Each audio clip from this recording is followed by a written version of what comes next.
नमस्कार दोस्तों, आप सभी का हमारे YouTube चैनल ट्रिक्स सबसे तेज में स्वागत है। हम आपके लिए वो प्रश्न लेकर के आए हैं जो परीक्षाओं में पूछे गए हैं। एनटीपीसी 2016 में पूछा गया प्रश्न क्या कह रहा है? 5 लीटर चीनी के मिश्रण में 6% चीनी है, उसमें से 1 लीटर पानी भाप बन जाता है, शेष मिश्रण में चीनी का प्रतिशत ज्ञात करें। देखिए दोस्तों, हमें चीनी का प्रतिशत ज्ञात करना है। हमारे पास जो टोटल मिश्रण है वो 5 लीटर है, जिसमें से 6% चीनी है। तो मैं 5 लीटर में से 6% अगर निकालूं तो कितना होता है? 5 का 6%, परसेंट का मतलब बटे में 100। ठीक है, 5 का गुना 6 से हो जाएगा तो 30 बटे में कितना भैया? 100। 2 जीरो है तो 2 संख्या बाद दशमलव लग जाएगा, तो ये क्या हो जाएगा? 0.30 ये हो जाएगा।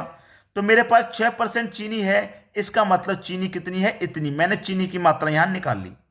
ठीक है, चीनी की मात्रा मैंने निकाल ली। अब कह रहा है कि हमारा जो टोटल मिश्रण था 5 लीटर, उसमें से 1 लीटर पानी भाप बन जाता है, तो शेष मिश्रण में चीनी का प्रतिशत क्या है?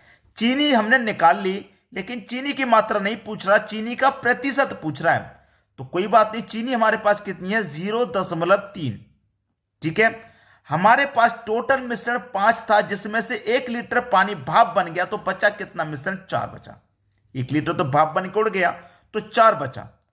अब प्रतिशत के लिए क्या करेंगे? 100 से यहां पे हम गुना कर देंगे। अब आपके प्रश्न का आंसर आ गया। 4 से 100 कटेगा 25 बार में। ठीक है, अब देखिए 25 का गुना मैं 3 से कर दूं तो 25 त्रिक का कितना हो जाएगा? 75। 25 त्रिक का क्या हो जाएगा भैया? हमारा 75। 25 त्रिक का 75 हो गया। तो हमारे प्रश्न का सही जवाब क्या हो गया? 7.5% हो गया कि नहीं हो गया? यानी कि बी ऑप्शन बिल्कुल सही। सभी को समझ में आ गया? किसी को कोई प्रॉब्लम नहीं? 4 से मैंने 25 को काटा, 100 को काटा तो 25 बार में। ठीक है, 25 को जब मैं काटूंगा और 25 का गुना 3 से करूंगा तो 75 आएगा। लेकिन गुना जब मैं करूंगा तो यहां पे 2 संख्या पर दशमलव है, तो 2 संख्या बाद दशमलव आएगा कि नहीं आएगा? तो ये 0 मेरा यहां पे लास्ट में था, मैंने 0 को साइलेंट कर दिया। तो यहां पे 2 संख्या बाद दशमलव है, तो 2 संख्या बाद दशमलव आएगा कि नहीं आएगा? तो 2 संख्या बाद दशमलव आएगा, तो 7.5%। ठीक है, बी ऑप्शन आपका सही जवाब हो गया। अब देखेंगे अगला प्रश्न। अगला प्रश्न है, यदि सोना चांदी से 19 गुना भारी है तथा तांबा चांदी से 9 गुना भारी है तथा इनका मिश्रण 15 गुना भारी है, तो मिश्रण में सोने व तांबा का अनुपात क्या है? एनटीपीसी 2012 में पूछा गया प्रश्न, और मैं सभी प्रश्न वही लेके आ रहा हूं जो परीक्षा में पूछे गए हैं। अगर आपने अभी अभी तैयारी करना शुरू किया है तो हमारे चैनल को तुरंत सब्सक्राइब कर लें, क्योंकि हमारा चैनल भी बिल्कुल नया है और इस नए चैनल पर आपको शुरुआत से सभी चीजें सीखने को मिलेंगी, जिससे कि आपके एग्जाम की तैयारी अच्छे से हो पाए। आपके पास 2 चीजें, सोना और चांदी। सोना चांदी से 19 गुना भारी है तथा तांबा चांदी से 9 गुना भारी है। याद रखना जो प्रश्न में कंडीशन है, तथा इनका मिश्रण 15 गुना भारी है। यहां पे अब कुछ समझ में आया? मैं क्या करूंगा, एक तरफ तो सोना लिखूंगा, जबकि चांदी का भी जिक्र हुआ है, तो चांदी मैं नहीं लूंगा, क्या लूंगा? तांबा लूंगा। क्यों लूंगा अभी पता चलेगा।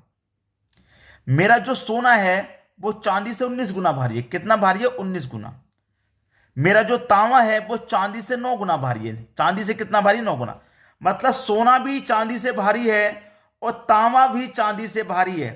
तो मेरे पास सोना और तांबा की वैल्यू रहेगी, चांदी की तो कोई वैल्यू नहीं रहेगी।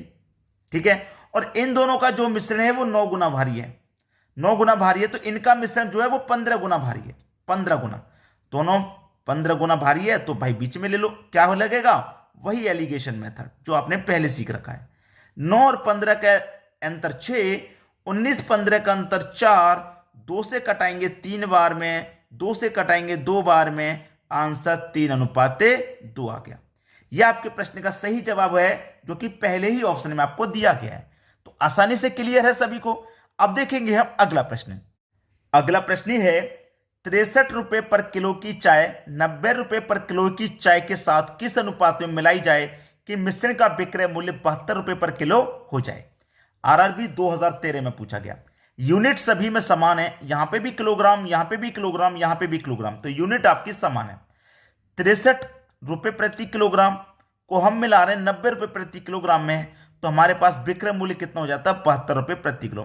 मतलब 63 रुपये वाली चाय को मैंने 90 वाली के साथ में मिला दिया, तो 63 वाली को 90 के साथ में मैं मिला के बेच रहा हूं और मैंने मूल्य रखा फिर 72 का। ठीक है, तो इनका अनुपात क्या हो जाएगा, अनुपात का मतलब मैंने किस अनुपात में मिलाया है। तो वही एलिगेशन मेथड, दोनों का क्या करेंगे क्रॉस अंतर। 90 72 का अंतर 18 हो जाएगा और 63 72 का अंतर 9 हो जाएगा। 9 एक कम 9, 9 दूने का 18, आंसर आया 2:1। ठीक है, 2:1 यानी कि सी ऑप्शन बिल्कुल सही, आसानी से हो गया। अब देख लेंगे हम अगला प्रश्न। अगला प्रश्न है किसी आयताकार मैदान की लंबाई चौड़ाई का अनुपात 2:1 है। कोई आयताकार मैदान है, आयताकार मैदान कैसा होता है, इस तरीके का होता है।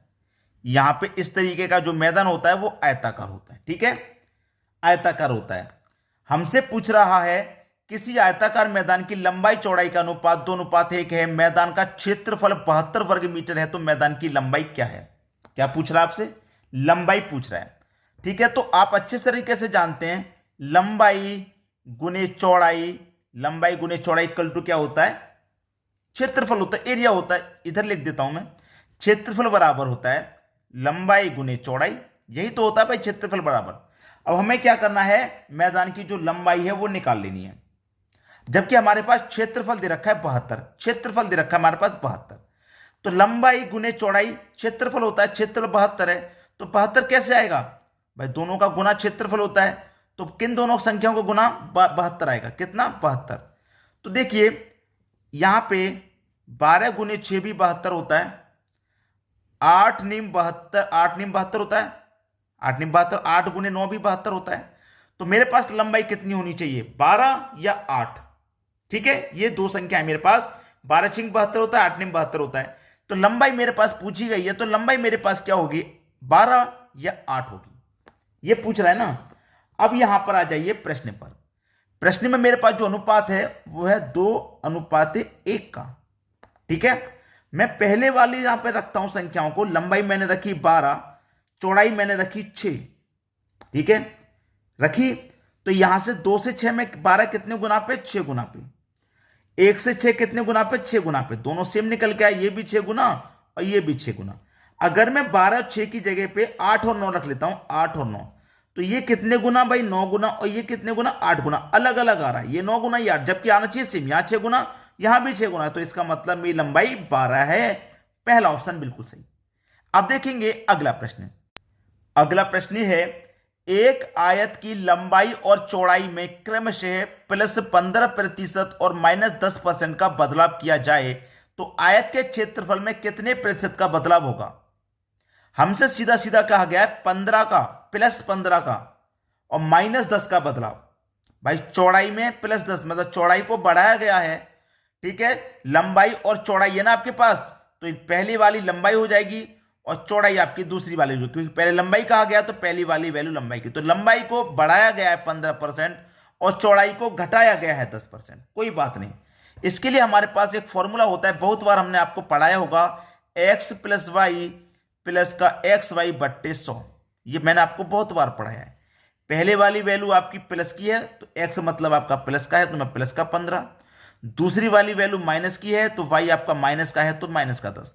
प्लस माइनस क्या होता है, माइनस। ठीक है, x आपका 15, y आपका 10 बट्टे में 100। भाई पहले वाली वैल्यू को x और बाद वाली वैल्यू को y लेते हैं। ठीक है, इतना कंफर्म होगा। अब देखिए यहां पे प्रश्न यहीं पे खत्म है। अब प्रश्न में क्या बच रहा है, कुछ बच रहा है, मुझे तो नहीं लग रहा। देखिए मैं 10 से कटा दूंगा एक बार में और 10 से ये कट जाएगा 10 बार में, 5 से कटा दूं 2 बार में और 5 से कटा दूं तो 3 बार में। ऐसा ही है प्रश्न, बिल्कुल कोई दिक्कत नहीं है। अब यहां पे प्लस के 15 में से माइनस का मैं 10 कर दूंगा तो मेरे पास क्या बचेगा 5, और ये माइनस का साइन है ना तो माइनस का 3/2 आ जाएगा। आ जाएगा कि नहीं, 3/2। अब इसी को मैं सॉल्व करूंगा, 5 दूने का 10, 2 का गुना 5 में करूंगा 10, 10 में से माइनस कर दूं 3 तो 7/2 आ जाएगा। और 7/2 का मतलब क्या होता है 3.5, मतलब 3.5, 3.5, यानी कि सी ऑप्शन आपका बिल्कुल सही जवाब। उम्मीद करूंगा सभी को जो तरीका मैं आपको बता रहा हूं वो आपको बहुत अच्छे से, बहुत आसानी से समझ में आ रहा होगा।